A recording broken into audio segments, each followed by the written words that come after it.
Nah, tasbih pada saat sujud. Tasbih pada saat sujud. Apa yang dibaca pada saat sujud? Ini kita sebenarnya sudah bahas pada hadis nomor 42, 43 dan 44 ya, kita lihat.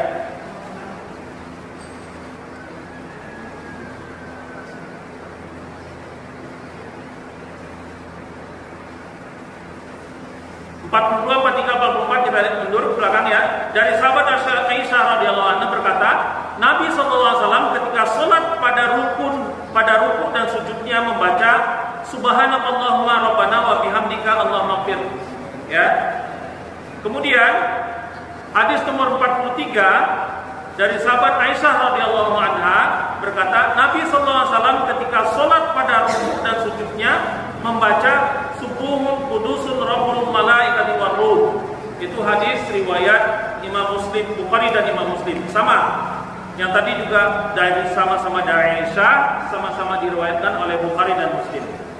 Yang ketiga adalah dari sahabat Uqbah bin Amir radhiyallahu an berkata, Nabi SAW ketika sholat pada rukuk membaca Subhana rabbiyal azimi wa bihamdi 3 kali, dan ketika sujud membaca Subhana rabbiyal a'la wa bihamdi 3 kali. Ya, ini hadis riwayat Abu Daud. Ya. Ini yang 42, 43 dan 44 ya. Kemudian hadis yang lain adalah dari Ibnu Majah dan Abu Daud. Dari Ibnu Mas'ud, ia berkata, jika Rasulullah SAW sujud, beliau selalu membaca Subhana rabbiyal a'la sebanyak 3 kali. Jadi ada yang ada 1, 2, 3, 4. Ada 4 tipe bacaan pada waktu sholat, pada waktu sujud. Sebenarnya tidak 4, ya, banyak yang lain, ya. Tetapi yang berkenaan dengan hadis yang dipilih oleh keempat imam mazhab ini.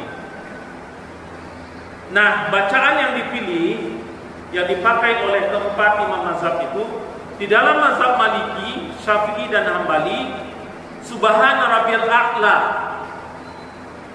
wa bihamdi. Ya, Subhana rabbiyal a'la wa bihamdi. Subhana rabbiyal a'la wa bihamdi. Ini dipakai oleh 3 mazhab, yaitu mazhab Syafi'i, Maliki dan Hambali. Ya. Nah, di dalam mazhab Hanafi yang dipakai Subhana rabbiyal a'la saja, nggak pakai saja ya. Jadi tanpa wa bihamdi. Subhana rabbiyal a'la. Kalau 3 mazhab mengatakan bahwa yang dibaca adalah Subhana rabbiyal azimi wa bihamdi. Ini bacaan pada waktu sujud.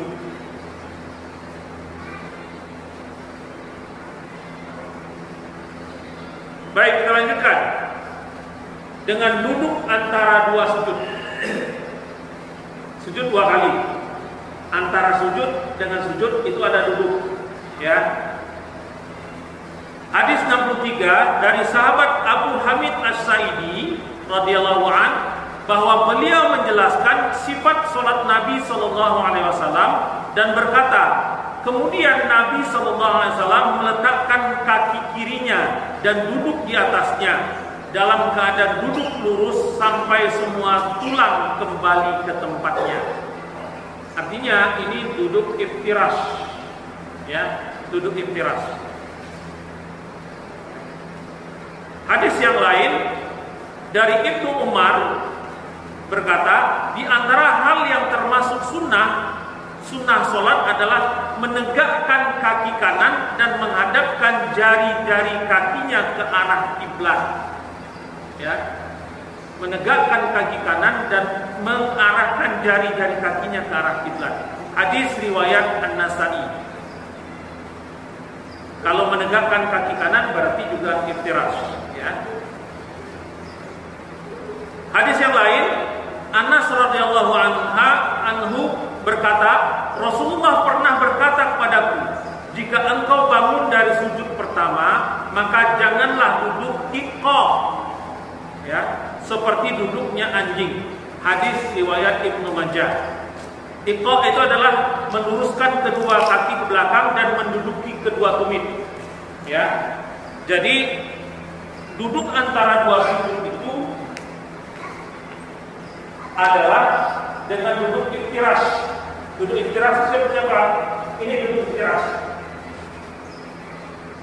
Ya, ini juga pernah kita bahas pada waktu kita membahas mengisi hukum. Ini iftirash, duduk di sini. Yang disebut dengan inqo yang dilarang itu adalah seperti ini dan seperti ini.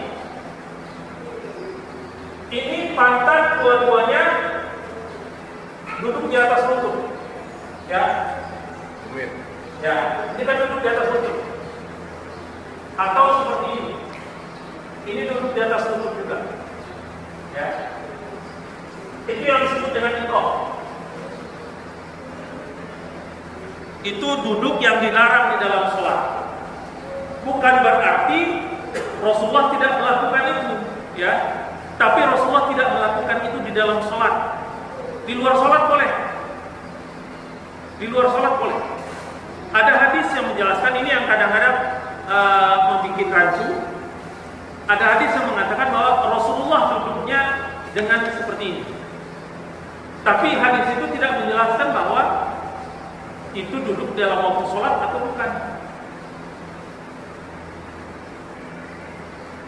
Jadi hadis yang itu jelas, ini jelas melarang bahwa iqo itu dilarang oleh Rasulullah.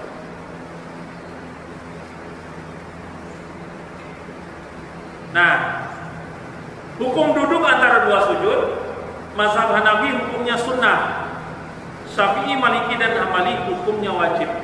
Ya, makanya hati-hati dengan yang wajib. Ya. Doa saat duduk antara dua sujud. Doa saat duduk antara dua sujud. Di dalam mazhab Hanafi atau Hanafiyah tidak ada doa khusus yang disunnahkan dibaca dalam posisi duduk antara dua sujud. Jadi tidak ada doa yang khusus. Doa mana saja boleh. Ini dalam mazhab Hanafi.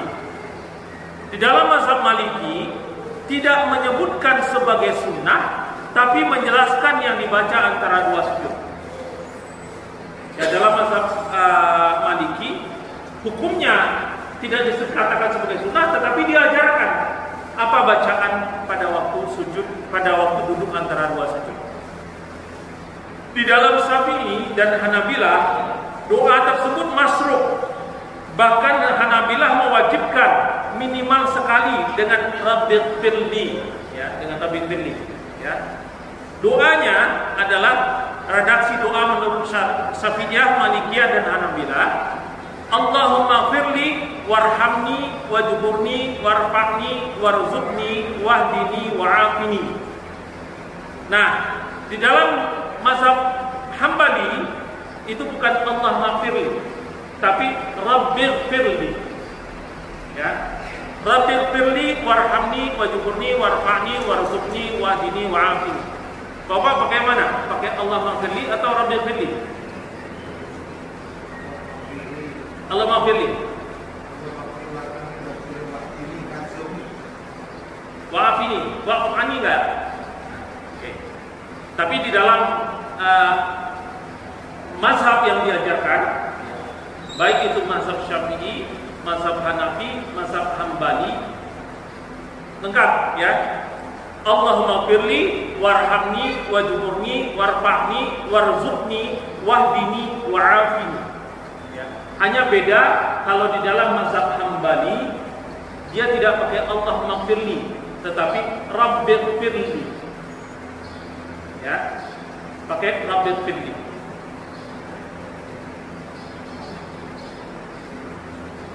Karena kadang-kadang kita sholat itu minimalis itu ke rumah aja, rumah minimalis bagus. Sholat jangan pakai minimalis lah.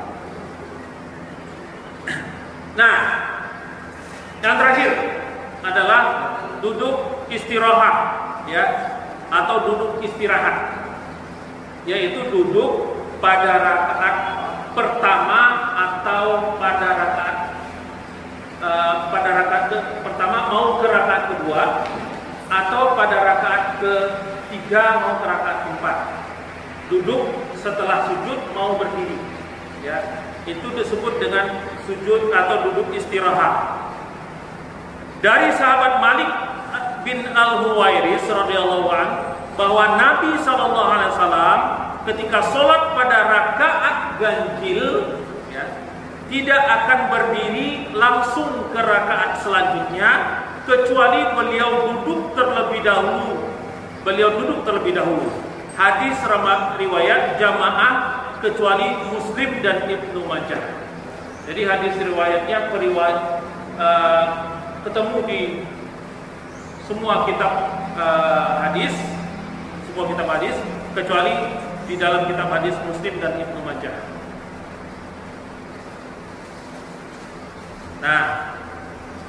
Nah, untuk duduk istirahat sebelum berdiri dari sujud pada rakaat pertama dan ketiga, Syafi'i yang paling sahih hukumnya adalah sunnah. Maliki, Hanafi dan Hambali tidak dimustahabkan duduk istirahat, tapi langsung berdiri dari sujud karena tidak disebutkan dalam hadis riwayat Abu Humaid As-Sa'idi. Ya. Jadi di dalam mazhab Syafi'i itu hukumnya adalah sunnah. Pada saat seseorang bangkit dari sujud, ya, pada saat dia akan berdiri, dia berdiri dulu, ya, baru berdiri, ya, dia sujud, kemudian duduk sebentar, ya, duduk sebentar, duduk istirahat. Kemudian berdiri. Dia sempurna duduknya, dan duduknya duduk iftiras. Ya, duduk iftiras, bukan duduk seperti ini, tapi duduk iftiras. Kemudian langsung berdiri. Nah, 3 mazhab yang lain tidak pakai ini. Hanya mazhab Syafi'i yang pakai ini. Ya, 3 mazhab yang lain langsung.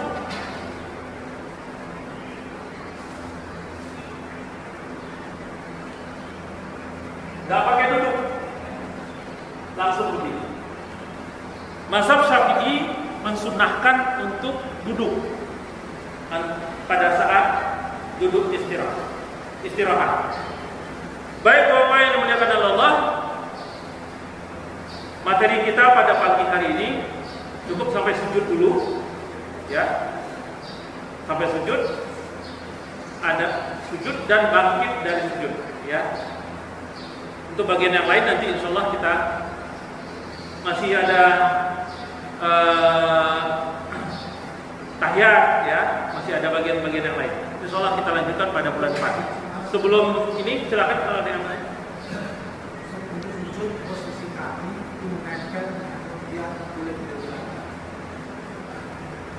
Pada saat seseorang bangkit dari sujud, ya. Pada saat dia akan berdiri, dia berdiri dulu, ya, baru berdiri, ya. Dia sujud, kemudian duduk sebentar, ya, duduk sebentar, duduk istirahat, kemudian berdiri. Dia sempurna duduknya, dan duduknya duduk iftiras, ya. Duduk iftiras, bukan duduk seperti ini, tapi duduk iftiras. Kemudian langsung berdiri. Nah, 3 mazhab yang lain tidak pakai ini. Hanya mazhab Syafi'i yang pakai ini, ya. 3 mazhab yang lain langsung.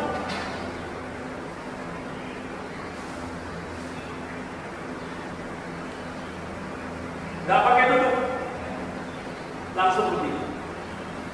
Mazhab Syafi'i mensunnahkan untuk duduk pada saat duduk istirahat. Baik Bapak yang dimuliakan Allah, materi kita pada pagi hari ini cukup sampai sujud dulu.